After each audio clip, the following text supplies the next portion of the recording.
G'day to all my friends and family, and welcome to this episode of Jim's 5am Club. It's Sunday afternoon and the rain has stopped momentarily, thank God. It's been raining for the past week or more, and I've just come down here to the bushland close to home at North Mead, and I'm just going to go on a walk to the North Rocks Dam, just to get out and about, become one with nature, and to deliver another Jim's 5am Club, a book summary. And today's book summary is entitled How to Sell Yourself Through Life by Napoleon Hill. And Napoleon Hill is one of those old world authors, one of the fathers of the positive mindset movement and motivational speaking. And I guess the thing that I learn is that even though he may have presented this 100 years ago or 80 years ago, the messages are timeless, and it's as relevant today as what it was back in those days, and it will be as relevant in the next 100 or 200 years as well. So let's just go through the book summary and see where it leads us. And he kicks off the book with a powerful message where he reminds us that strong foundations are critical to good character. So having strong foundations are critical to having a good character. And to master anything and to be a leader in your field, so to master anything and become a leader in your field, you first need to master yourself. So a really key point to come out of this book. It's all about mastery, self-mastery, but not only do you need to master yourself as at the first instance, but you need to continue to master and remaster yourself over your lifetime. So it's not about just flicking a switch, ticking a box and doing it once. According to this author, it's a daily routine, it's a regimen that you need to do. It's a way of life. You need to continue to reset and improve yourself on a daily basis. Because according to the author, salesmanship is the art of gaining cooperation. Cooperation with who? He says that it's the ability to gain cooperation from others, but more importantly, we need to learn how to gain cooperation from ourselves first, and to have the ability to gain action without friction or resistance. And the bottom line is that most of us are the sole source of our friction and resistance because of the cognitive dissonance that is created in our minds based on the thinking models that we use. So we need to be on guard at all stages, at all times, to manage those thought processes, to be the best salesman, best salesperson we can be to others, but most importantly to ourselves as at the first instance. Napoleon Hill reminds us that we need to learn to anticipate and to adapt to new conditions, because one thing for sure and for certain is that everything in our lives is constantly changing, constantly morphing. You know, today the creek here is full and running. In a year from now, it could be flooded or it could be drought conditions. But everything in our lives is constantly ebbing and flowing and changing, and we need to understand about this process and to make the most and to adapt to the conditions. I guess one of the best analogies that I've heard is the one of the surfing You know, we don't know where the waves are. Some days the waves are great, other days they're not available. They come from one direction, they come from another direction. But we need to be able to learn to identify where those waves are, where those opportunities are, and to make the most of them based on the decisions that we make. So this author, being old school, once again says something which is really profound and really interesting, where he says that in order to live a fulfilled life and to be the best salesperson in the world, we need to learn and to be ready to be as much service to as many people as possible. So the goal is to add value and to be as much service to others in order to gain yourself as much as you possibly can. But once again, being an old-styled author, he does say that direct and straight dealings make and keep strong relationships. So it's another call to action to remind us that if you want to have strong relationships with people, with friends and family, you need to basically be a straight talker and to have the confidence and to be honest enough to speak with a straight tongue and not a forked tongue, I guess is one way of putting it.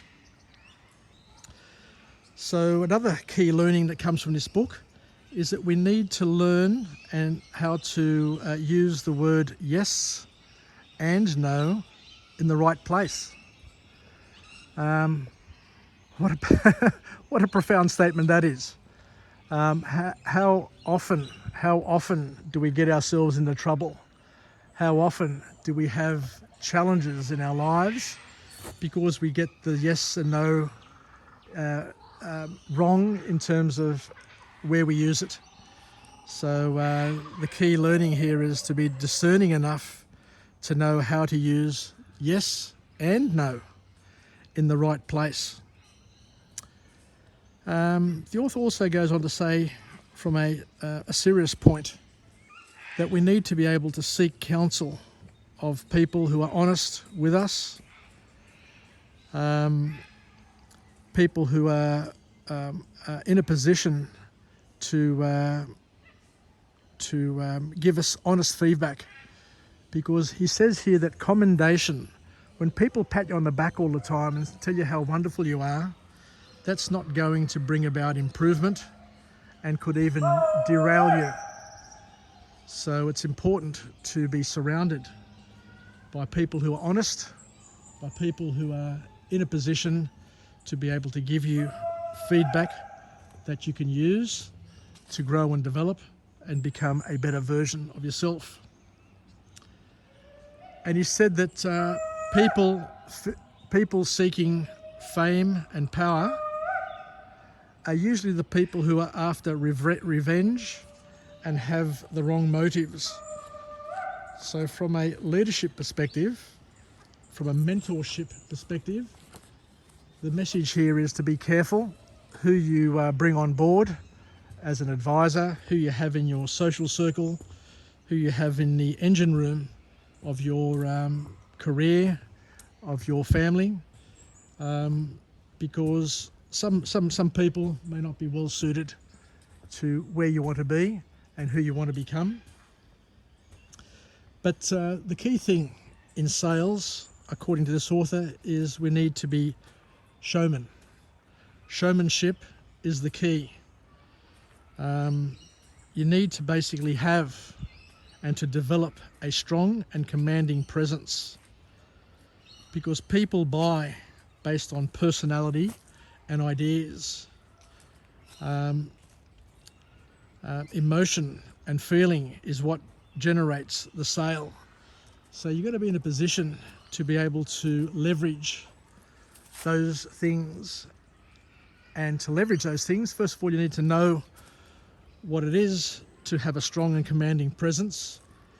and to have a endearing personality, and to generate ideas, and to be able to stimulate emotions and feelings. But the best way to find those is to model yourself on people who have those abilities, and to learn how and when to use it and in what proportions. So we basically need to surround ourselves with people who arouse our own feelings and emotions in a positive way, not in a toxic way. The author here then goes on to talk about something which is a little bit deeper than what most people talk about. He says that if you can't forgive others, if you can't forgive yourself, if you can't forgive others, then don't ask or expect forgiveness from others or from God. And he says something here which is really interesting. Once again, you don't hear about this these days. People are very cautious about making political comments. But he basically says here that everything starts from your physical condition, because everything is linked, everything is inextricably intertwined. So if physically, mentally, spiritually, you're not strong, if you don't have strength and purpose in your being, then you're not going to be able to initiate emotion and feeling, or positive emotion and feeling in those around us. You need to be a certain sort of energy source for people to want to listen to you, for people to want to follow you, for people to want to do what you want them to do. And at the end of the day, as the author says, it's not what you know or who you know, but more importantly, who knows you and who wants to know you and be with you. And it all comes from having a strong set of beliefs, because you can't bluff belief. Because what happens is our beliefs, our core beliefs, our beliefs about the world, about people, all of those things eventually are stored and work our subconscious minds. And our subconscious eventually will broadcast to the world what our thoughts, our beliefs, our disbeliefs are, through our language, our tone, our actions. So once again, you can't bluff belief. Either you're a believer, either you're somebody who's strong in terms of their beliefs, or you're just somebody who's just putting on an act. The other thing the author talks about, makes a very powerful point, is that we are ruled by our habits, the habits of the mind and the habits of the body.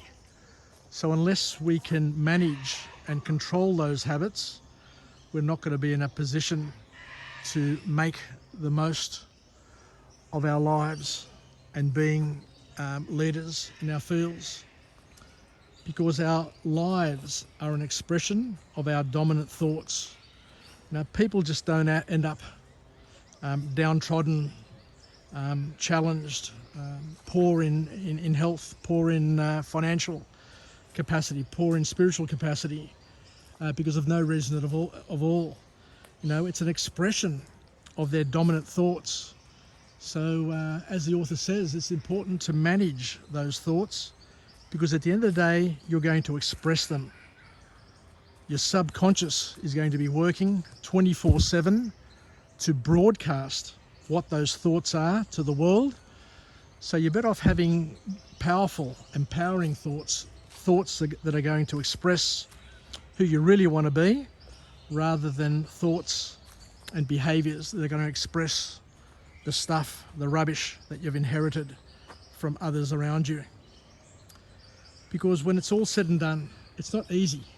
The author here says it's not easy, and I like the way he says it's not easy, because thinking is the hardest work that anyone can do.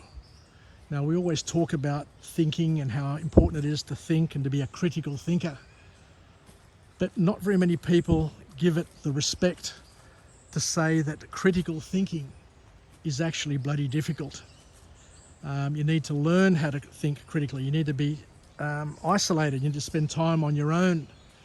You need to mull your thoughts. You need to understand your values. You need to do some work. You need to read books. You need to basically do the work. Thinking just doesn't come, you know, it's not daydreaming. Thinking and daydreaming aren't the same thing. Critical thinking needs structure, and it needs you to be in a position to do something, and to do the hard work is the bottom line from this author. The author also says that it's important to show personal leadership and to do things before being told to do them. If you want to be a great salesperson, you need to be able to anticipate. You need to be able to read the situation. You need to be able to act quickly and do things quickly before to create the opportunity and to not miss out and lose the opportunity. And another important point here is that when it comes to leadership, no one wants to follow someone who is unsure of themselves. So you need to be confident, you need to be capable, and you need to have an energy that people can tap into and not feel as if you're not knowing what you're doing and you're unsure of what you're doing. So leaders must not change their minds too often, else they lose respect, because the negative breeds the negative. So a couple of key points, and as I said, it's from an old author, old-schooled author, and this material is at least 80 to 100 years old.